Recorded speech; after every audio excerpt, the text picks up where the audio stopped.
하나님께 영광의 박수 올려드리겠습니다. 십계명 중에 유일하게 보상을 이야기하는 언급하는 계명이 있습니다. 그 계명은 바로 5계명인 내 부모를 공경하라입니다. 부모를 공경하면 그렇다면 우리에게 어떤 보상이 주어집니까?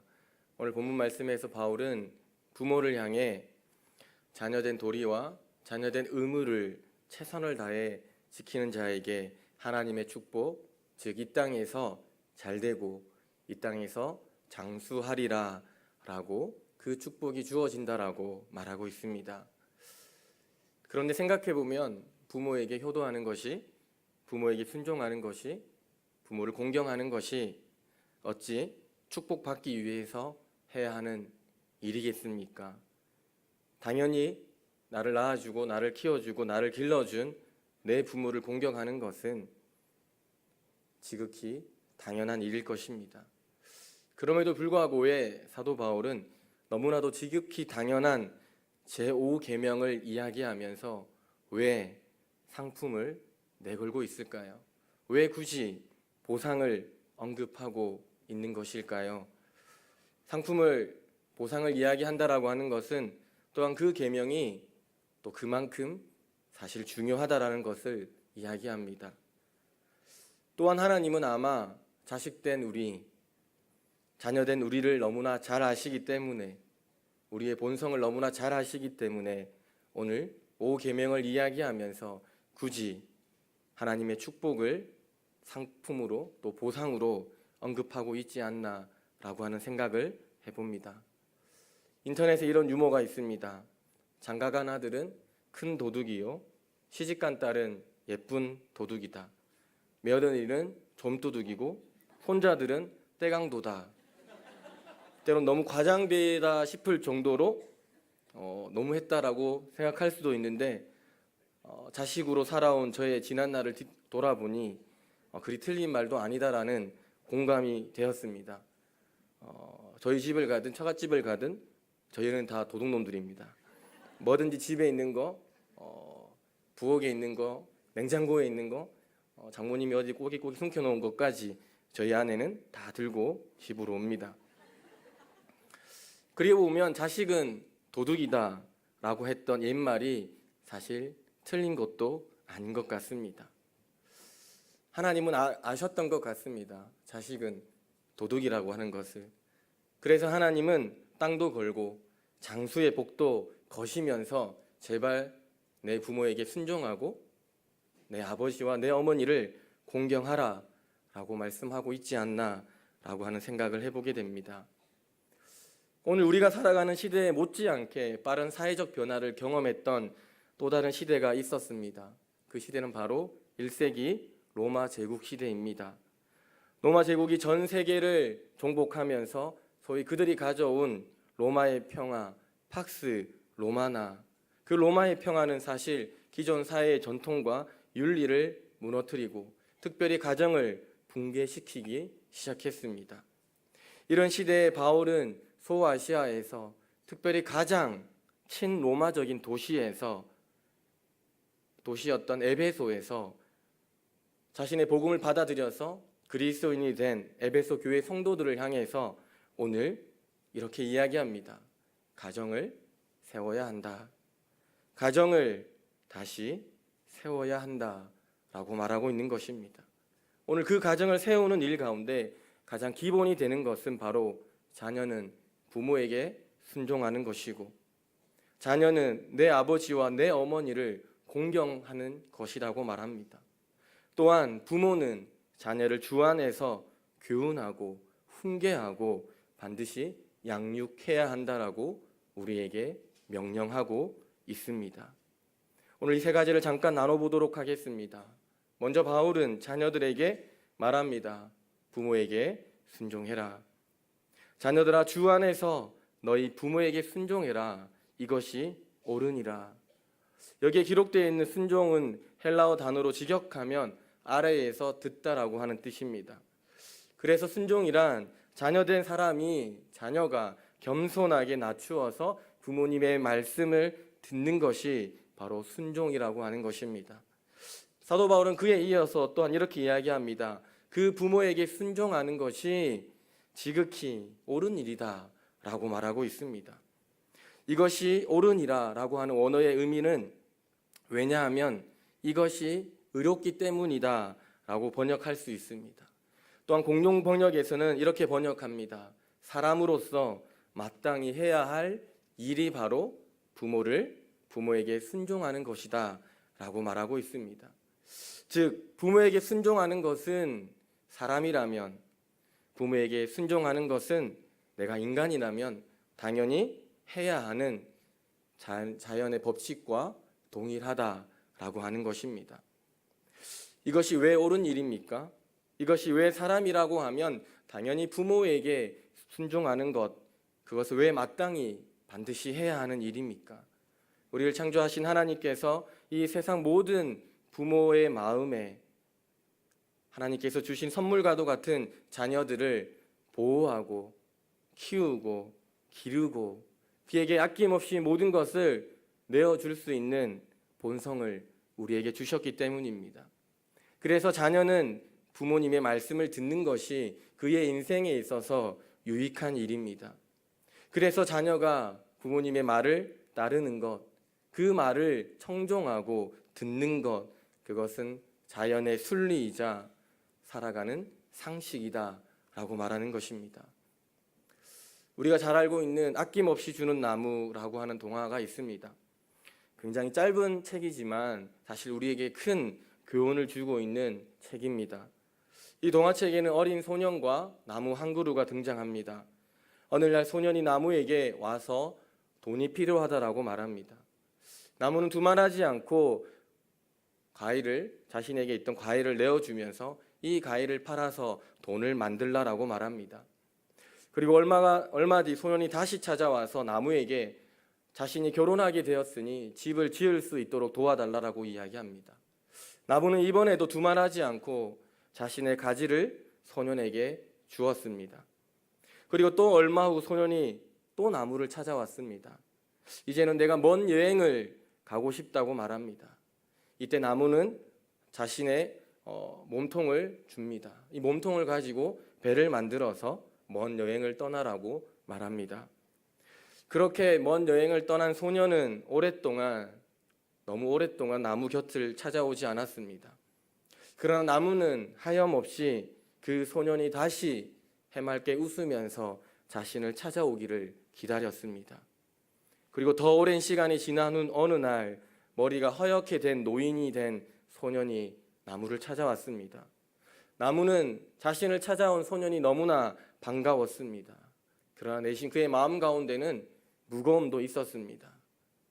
이제 나무는 소년에게 해줄 수 있는 것이 없었기 때문입니다. 더 줄 수 없어 나무는 두려웠고 나무는 소년에게 미안했습니다. 그때 소년은 나무에게 이렇게 이야기합니다. 나무야, 이제 난 그런 거 필요 없어. 너무 늙고 약해져서 이제 더 이상 여행도 못 가고 그냥 어디 쉴만한 의자나 있으면 좋겠어라고 말하자 그때 나무는 기쁜 마음으로 밑둥만 남아있는 자신을 소년에게 줍니다. 그리고 그 소년은 그 밑둥에 앉아서 행복해 했습니다. 자신의 모든 것을 다 주었던 나무는 덩달아 기뻐하는 그리고 행복해하는 소년을 보면서 자신도 행복해 했습니다. 아주 짧은 동화입니다. 그런데 이 동화를 듣고 있으면 왠지 한쪽 마음이 짠해집니다. 사실 우리는 그 나무가 누구인지를 잘 알기 때문입니다. 그 나무는 바로 우리 부모님입니다. 부모는 모든 것을 아낌없이 주는 분이십니다. 이것이 자연의 순리이고 이것이 섭리고 이것이 상식이다 라고 말하는 것입니다. 옛날에 자식은 부모 잡아먹고 산다라고 하는 다소 거친 말이 있습니다. 다소 거친 표현이지만 사실 또한 부인하기도 힘든 사실인 것 같습니다. 산부인과 의사들은 태아를 일종의 암덩어리로 본다라고 합니다. 자기 몸도 아닌 엄마 몸에 들어앉아서 엄마가 먹는 것 중에 가장 좋은 것만 쪽쪽 빨아먹습니다. 헛구역질에 밥도 못 먹으면서 10달 동안 엄마는 그의 몸을 괴롭히는 그 아이를 뱃속에 품고 10달이 지난 이후에 엄마는 그의 살을 가르고 그의 피를 흘려서 아이가 태어나는데 그 모습이 꼭 암덩어리와 같다라고 하는 것입니다. 오늘 세상에 태어난 모든 사람들, 세상에 태어난 모든 자녀들은 이렇게 예외 없이 엄마의 살을 가르고 엄마의 피를 흘려 이 땅에 태어났습니다. 여기 모이신 분들 중에 그렇게 태어나지 않은 분이 누가 있겠습니까? 또한 아버지들은 자신의 살이 찢어지고 헤어지는 아픔과 고통 가운데서도 늘 노동을 쉬지 않습니다. 늘 자녀들을 위해서 자신의 살이 찢어지고 자신의 몸에서 피가 날 정도로 아버지들은 또한 일을 합니다. 누군가를 위해서 살을 찢고 누군가를 위해서 피를 흘리는 것, 누군가를 위해서 살이 찢어지도록 그 고통을 감내하면서 일을 할 수 있는 것은 아무나 할 수 없습니다. 부모이기에, 부모님이기에 가능한 것입니다. 그래서 부모의 은혜를 아는 자는 부모에게 순종하는 것이 지극히 옳은 일이요, 지극히 마땅한 일이라고 말하고 있는 것입니다. 오늘 이어서 사도 바울은 자녀들에게 이렇게 이야기합니다. 내 아버지와 어머니를 공경하라. 여기서 내 아버지와 내 어머니는 나를 길러주시고 나를 키워주시고 나를 입혀주신 분들을 뜻합니다. 공경하다라고 하는 히브리어는 무겁게 여기다라고 하는 뜻을 가지고 있습니다. 내 아버지, 내 어머니를 가볍게 여기지 말고 무겁게 여기라고 하는 것입니다. 즉 내 아버지와 내 어머니에게 높은 가치와 높은 평가를 두고 두 손으로 나의 엄마와 아빠를 받들어 모시라고 하는 것입니다. 낮고 겸손하게 아래에서 부모님의 말씀을 듣는 것이 순종이라면 공경은 내 아버지, 내 어머니의 말을 들은 이후에 실제적으로 행동으로 따르는 것이 바로 공경이다라고 하는 것입니다. 부모를 공경한다고 말하면서 내 아버지와 내 어머니의 말씀을 가볍게 여기고 그 말을 멸시하고 지키지 않는 것은 공경이 아닌 것입니다. 내 아버지와 내 어머니가 가르친 것을 최선을 다해서 행하고 자식된 나에게 나의 부모가 원하는 것을 해드리는 것, 그것이 바로 공경이라고 하는 것입니다. 또한 내 아버지, 내 어머니가 나이 들었을 때 그를 부양하고 그를 보살피는 것이 바로 공경이라고 하는 것입니다. 과연 자식된 도리, 자녀된 도리가 무엇입니까? 우리는 자식된 도리, 자녀된 도리가 꽤나 멀리 있다라고 생각합니다. 엄청 어려운 것이라고 생각합니다. 그런데 자식된 도리, 자녀된 도리는 우리가 생각하는 것만큼 그리 먼 곳에 있지 않습니다. 신명기 30장 11절부터 14절의 말씀은 14절의 말씀에서 하나님은 그 하나님의 계명을 지키는 것에 대해서 이렇게 말하고 있습니다. 하나님의 계명을 지키는 것은 저 높은 하늘에 있거나 저 깊은 바다에 있는 것이 결코 아니다라고 말합니다. 우리의 생각보다 가까이 있고 우리의 생각보다 충분히 손 닿을 만한 곳에 있다라고 하는 것입니다. 어떻게 내 아버지와 내 어머니를 그러면 공경할 수 있습니까? 신명기 기자는 우리의 입을 통하여서, 우리의 입술을 통하여서, 우리의 마음을 통하여서 부모를 공경하라 라고 말하고 있습니다. 내 아버지와 내 어머니를 공경하기 위해서 누구처럼 자신의 허벅지의 살을 잘라서 국을 끓여 드리거나 아버지의 눈을 뜨게 하기 위해서 인당수에 몸을 던질 필요가 결코 없음을 말하는 것입니다. 동화 속에 나오는 효녀, 효자들이 참 대단하게 보입니다. 정말 대단한 것 같습니다. 그런데 자녀를 둔 나이가 되어서 보니 과연 우리 부모님은, 내 아버지, 내 어머니는 과연 내 살을 뜯어서 국을 만들어 드리는 것, 아버지의 눈을 뜨기 위해서 자식이 인당수에 빠지는 것을 과연 원하실까라고 하는 생각을 해보게 됩니다. 만약 제 딸이 저를 위해서 인당수에 몸을 던진다면 생각만 해도 끔찍한 일입니다. 이제 100일을 지났는데 결코 그런 일은 있어서는 안 됩니다. 차라리 제가 평생 눈을 뜨지 않겠습니다.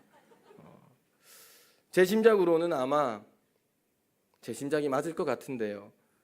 평소 자주 안부 전화를 주시고 힘이 되는 또 격려의 말, 위로의 말씀을 나누는 것이요.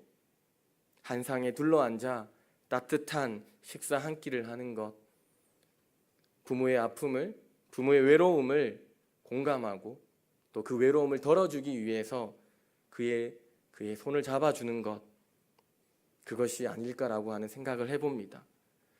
우린 때론 거창한 걸 생각합니다. 화려한 것을 생각합니다. 굉장히 큰 것을 생각합니다. 그러나 성경은 우리에게 그렇게 거창하지 않아도 되고 그렇게 화려하지 않아도 되고 그렇게 많은 물질을 해도 되지 않는다라고 말합니다.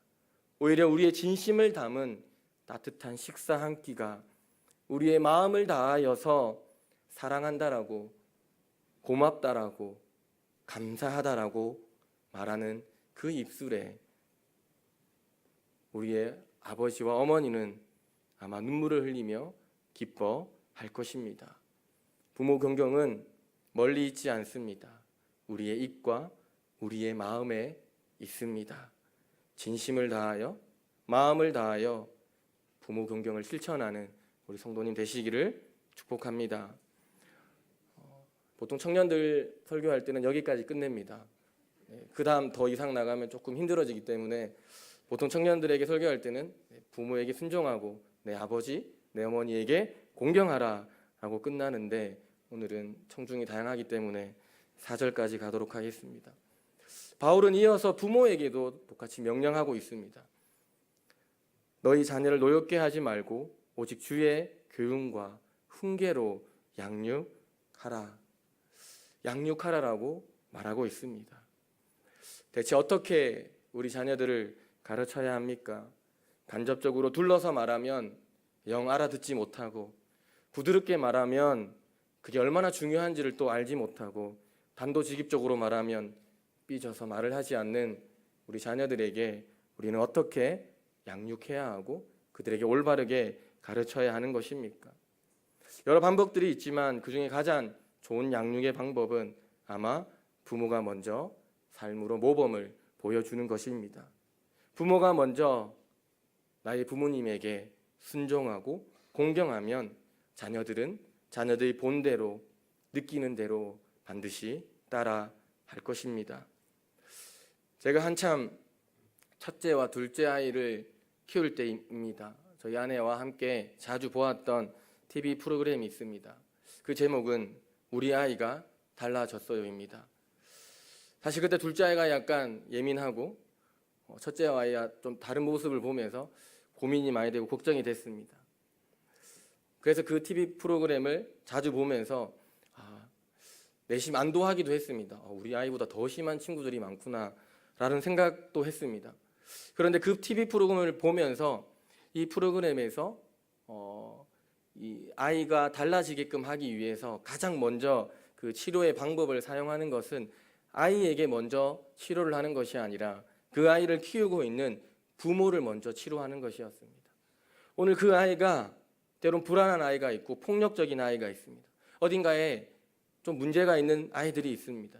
그런데 전문가들은 그 아이에게 직접 가서 그 아이를 치료하지 않았습니다. 오히려 반대로 그 부모를 바라보았고 그 부모의 삶을, 행동을 관찰하기 시작했습니다. 그리고 상당 시간 동안 아이가 아니라 부모에게 치료의 시간을 부여했습니다. 그래서 부모가 달라지니 아이가 달라지는 것이었습니다. 사실 그 TV 프로그램은 우리 아이가 달라졌어요가 아니라 사실 우리 부모가 달라졌어요 라고 하는 것이 제 개인적으로는 더 맞다라고 하는 생각을 했습니다. 자녀는 부모의 거울이라고 합니다. 새 아이의 부모가 되어보니 또 사실 세상에 이 말만큼 굉장히 부담되는 말이 없구나라고 하는 생각을 했습니다. 아이들이 나를 보고 있구나.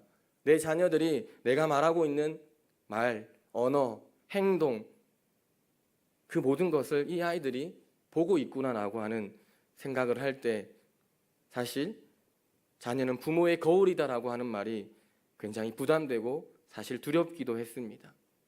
그러나 그럼에도 불구하고 자녀는 부모를 보고 닮습니다. 자녀는 부모를 보고 배우는 것이 틀림없습니다. 부모가 주님의 말씀 안에서 스스로 삶의 모범을 보여준다라고 하면 살아가는 우리 자녀들도 부모에게 순종하고 내 아버지와 어머니를 공경하게 될 것입니다. 5월 가정의 달 마지막 주일 저녁 예배를 드리고 있습니다.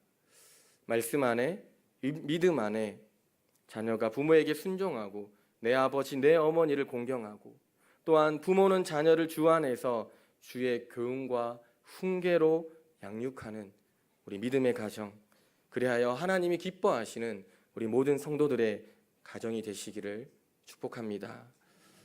기도하시겠습니다. 사랑과 은혜의 주님, 우리에게 이 세상에 누구와도 비교할 수 없는 사랑하는 부모님과 그리고 자녀, 그리고 형제와 자매를 선물로 주심에 감사합니다.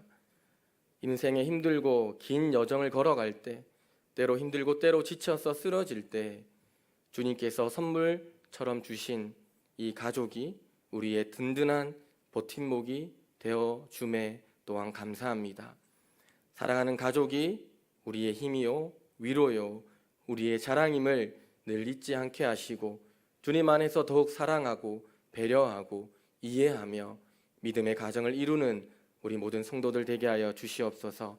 특별히 자녀된 자들은 부모님에게 순종하고 공경하게 하시고 또한 부모는 또한 주 안에서 삶으로 훈계하며 교훈하여 양육하게 하여 주시옵소서. 그리하여 부모와 자녀가 서로 의지하고 아끼며 사랑하며 믿음으로 온전히 하나 되는 주님의 가정 되게 하여 주시옵소서. 감사합니다. 이 모든 말씀 예수님의 이름으로 기도합니다. 아멘. 우리 시간 찬송가 550